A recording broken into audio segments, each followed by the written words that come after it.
What is going on, everybody? Welcome back. It is once again Sports Talk with the Williamsport Sun-Gazette. I am Mitch Rupert, along with the one and only Dr. Chris Masse, who is hiding his Penn State fandom today. He doesn't want it on display for everybody to see. Masse, how you doing, man? Good. I got down at Hershey, a lot of people were complimenting me on the sweatshirt. A lot of Penn State fans down there. Yeah, they were just being nice, probably. Yeah, they might have been. Probably. We got a lot to talk about this week. We are basically, Masse, going to wrap up the winter sports season this week. I don't know if anything big happened in the last week or so. Quiet, Not a whole lot. Pretty quiet year. Yeah, pretty quiet. Yeah. What's that? Oh, you want to know who the addition is to our nice bobblehead collection here? Well, that would be this one. And who is this, Masse? I don't know. That's me. Yeah. That is me. Yeah, I have my own bobblehead now. That is on sale on eBay for $500. If you autograph it, it's worth $1,000. If I autograph it, it's only $475. So that's what we got going on. My aunt had this made for me a couple years ago, so I thought I'd bring it in to join Rashawn, who is easily the most cool of any of us here, and CI. And I don't know if he's done anything with his career to get a bobblehead, unlike me, who has my own, but he had a pretty good week. He had a very good week. Yeah, Loyal Sock boys basketball team, state champions. First time since 1999 an area team has won the state basketball championship, and the first time since 2 days before that a District 4 team had won a state basketball title, because the Mount Carmel girls snapped a 22-year drought. I think so. I think Lords maybe was the last girls team to win a District 4 title. You mean a state title? State title. Yeah, because there's lots of girls teams that win District 4 Everybody titles. wins District 4 titles. Yeah, because it was the 99 Williamsport boys was the last District 4 team to win a state title, and then 2 in 1 year. They got a shout out. I don't know how well you know this name, Maria Fantana Rosa. Oh, yeah, she was a legend there. 4,000 points. I was going to say she has more than Kelly Mazzani, which is mind-blowing. Yeah, and like 1,000 more than Kelly Mazzani. Yeah. And she's now an assistant coach at Michigan State, I believe, and she gave a shout-out to Mount Carmel. So congratulations to the Red Tornadoes. First and foremost, Masse, 75-53. I want to bring up a couple things you tweeted during the course of this game, because Loyal Sock made that, I think it was a 16-0 run to kind of take control of the game. And then Brookville had a couple little runs in that game. And you went into full-on Stuart Little mode on Twitter of impending doom. Like, this is not good. You had a couple tweets like that. Kind of what was your thought process as that was going on that made you think that? Because to me, from the outside, it felt like they were in control. Yeah, well, I had seen, this is a Loyal Sock team, with a good core back from last year. And I saw them squander an 18-point lead against Central Columbia in the district final last year, and Central tied it late in the game. Loyal Sock still won by 4. They had a game against Mount Carmel in the district semifinals where they were up 18 in the second quarter. Mount Carmel got it down to 6 in the fourth quarter and had a couple of chances to pull even closer. So some of it was based on history. I've seen them have these leads, and they've never, other than the Central game last year, they've never lost them completely.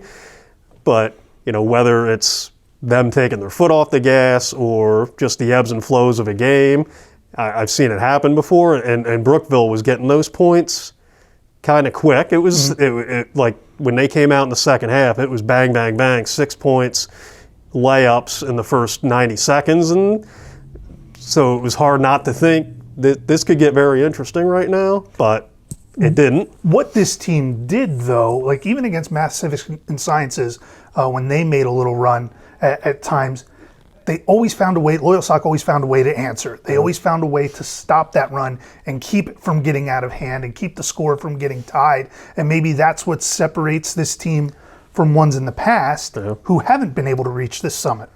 And it was different guys every time. This was just a complete team all around. And Saturday it was Dom Jennings who made a couple of big plays to settle them down after it got down to 8. At other times it was Siraj Ali in other games, and Idris Ali, Eli Gare. Just the list goes on and on. So it's a team that never really got rattled, I think, no matter what was going on.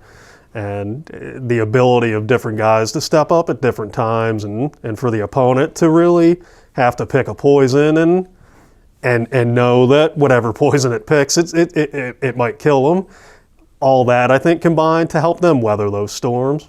That brings up a key point that we kind of touched on when we had 3 teams left, St. John Newman, Loyal Sock Girls, Loyal Sock Boys. We talked about how these were collective team efforts that had gotten all 3 of those teams to the point they were at. But there is something about this Loyal Sock team that's a little different, because I think even Ron Insinger would tell you this is not the most talented team he's ever had. Just a few years ago, they had a team that had 4,000-point scorers on it.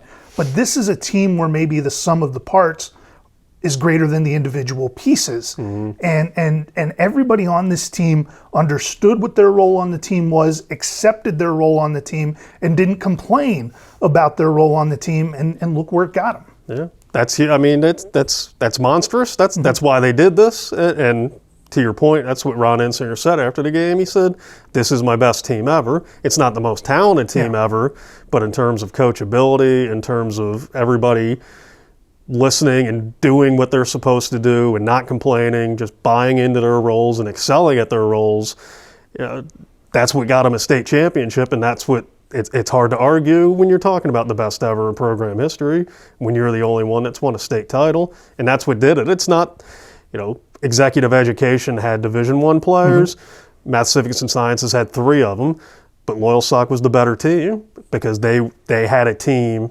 period, and everybody he had out there was a threat. Nobody cared who was scoring. Whoever had the hot hand, that's who they were going to. They just wanted to win. This is the goal that they set for themselves back in elementary school. They charted the course and they knew how to do it, and that's the blueprint moving forward for all teams in this area, because I think this Loyal Sock team, showed how to do it and provides hope for everybody else now. Prior to last Saturday, Ron Insinger had already done pretty much everything there was to do as a high school basketball coach. His name's on the floor at the gym. If your name's on the floor and you're still coaching, you're probably doing something right. But this was the final puzzle piece. It's not like this is the thing that made us go, oh, he's a great coach. Like we already knew Ron Insinger was a great coach.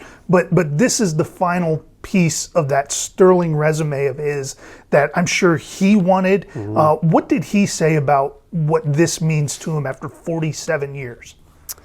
He said, I talked to him about 15 minutes after the game, and he said at that point he had calmed down some, but obviously he's ecstatic, and he desperately wanted it, and he said all the right things, and you don't coach 47 years without loving the job and knowing that even if you don't win a state championship, it's still a rewarding experience, and I think he truly loves working with the kids and helping them on and off the court.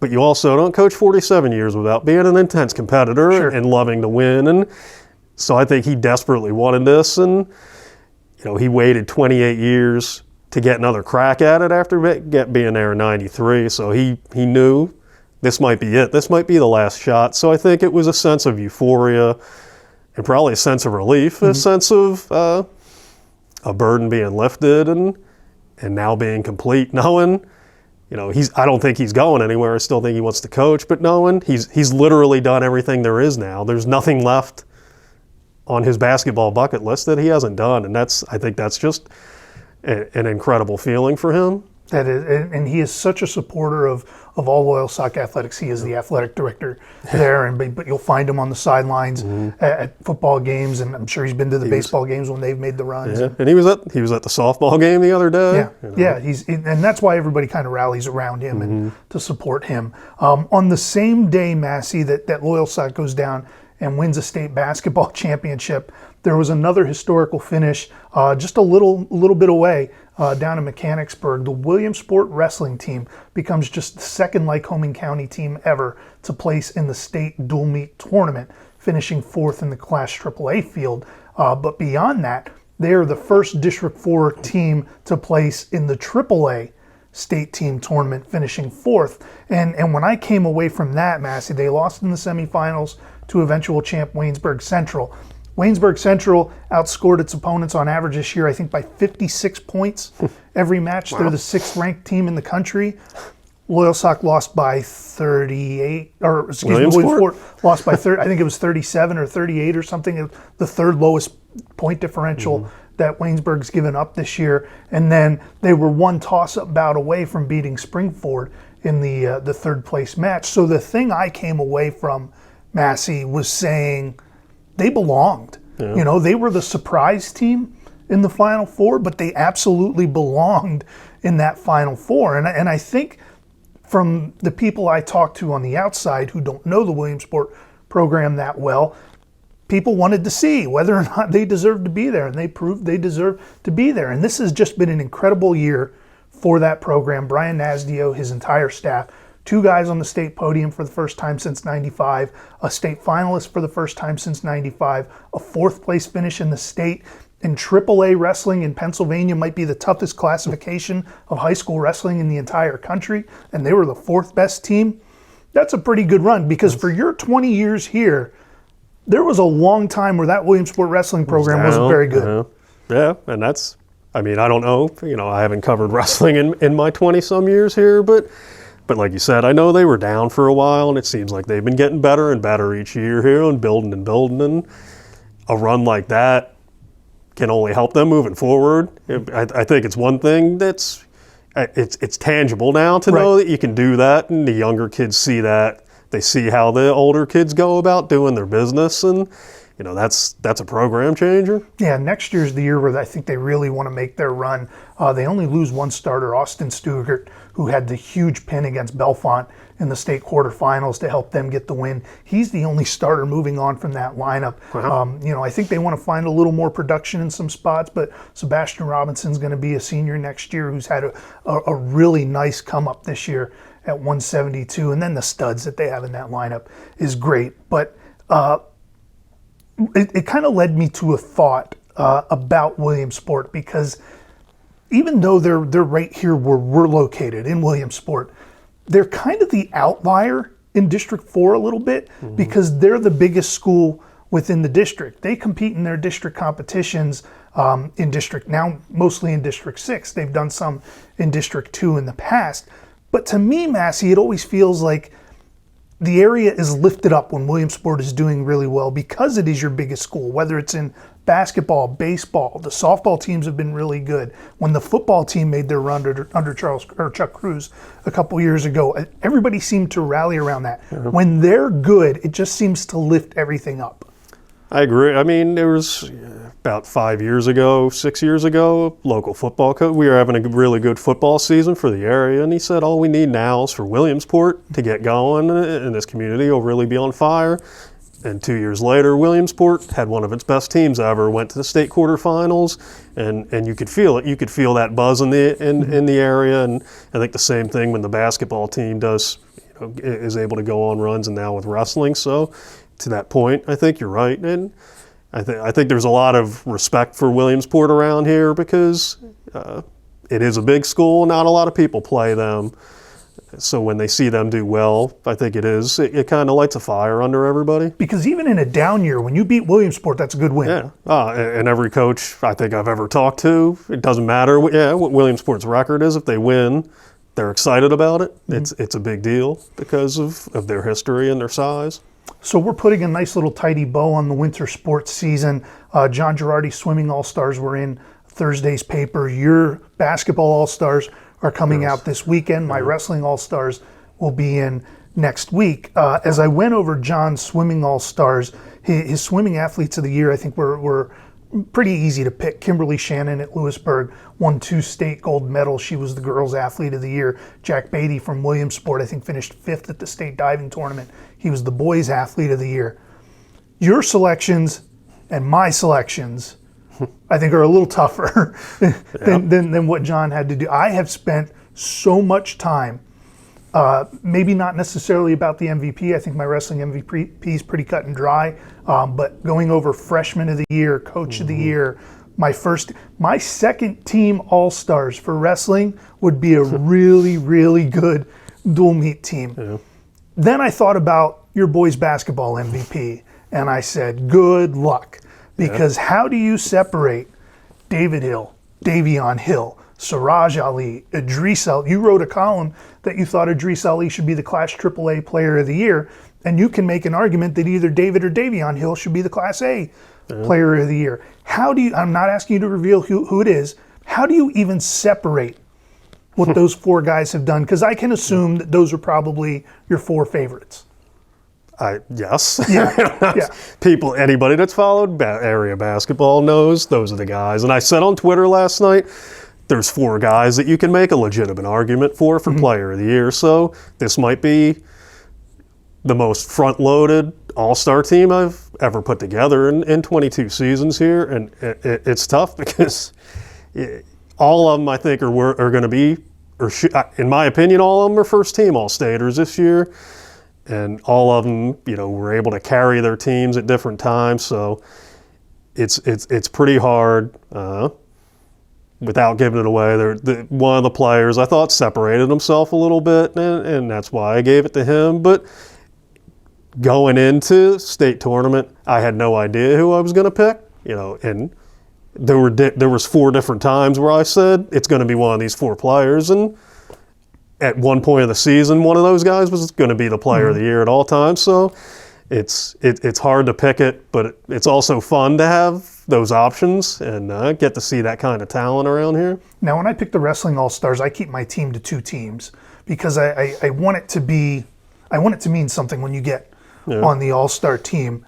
You could probably go 4 or 5 deep on your All-Star teams and have really good teams. But do you have that same thought process of wanting to include as many people as possible, but at the same time keeping it a little exclusive? Yeah, I mean, I go 3 teams deep. I go 6 on each team, so we cover 20-some teams. Yeah. So that's 18 players from an area which has produced some really good basketball this year. So yeah, I think if you're on the 3rd team, that means something, especially this year. Because I said on Twitter last night, some of the guys that didn't make the 3rd team are really good players, and some other years maybe they're first teamers. But yeah, to your point, you want it to mean something, but you want the recognition out there, but you want it to really mean something good. I've got a state 3rd place finisher who's not on my first team All-Stars. I'll say it's that. Tough. It really is, and you think that's stupid as you're making the teams out, and you just go, that's just the way it is. So so I'm sure we'll get complaints, and that's fine. I can justify every decision I can made. too, and as long as they're reading. Yeah, that's great. I'm happy. Yeah, absolutely. Pick up the paper, buy the paper, read the paper. That makes me happy. I don't care. People criticize us, and I used to get mad about it and fire back, and now I just reply, thanks for reading. That's it. Yep, thanks for reading. That's all I care about at this point. That is going to put a bow on what we're doing here, Masse, for this week's edition of Sports Talk. Next week, we'll get into the spring sports a little more. I know I'm scheduled to be out at some track next week, and you pretty much have baseball, softball every day. Maybe you'll let me cover a baseball game? We'll see. Once or twice, maybe. Yeah, maybe we'll see. Yeah, we'll probably get you. We could slide you on. Quick reminder to coaches out there, after your events your games this spring, please give us a call, shoot us an email with your results, sportsdesk@sungazette.com or 570-326-1551 to report your scores. As always, thanks for watching. For the one and only Dr. Chris Masse, I'm Mitch Rupert and Mitch Rupert's bobblehead. We'll see you later. Have a good one. Here's my beautiful face.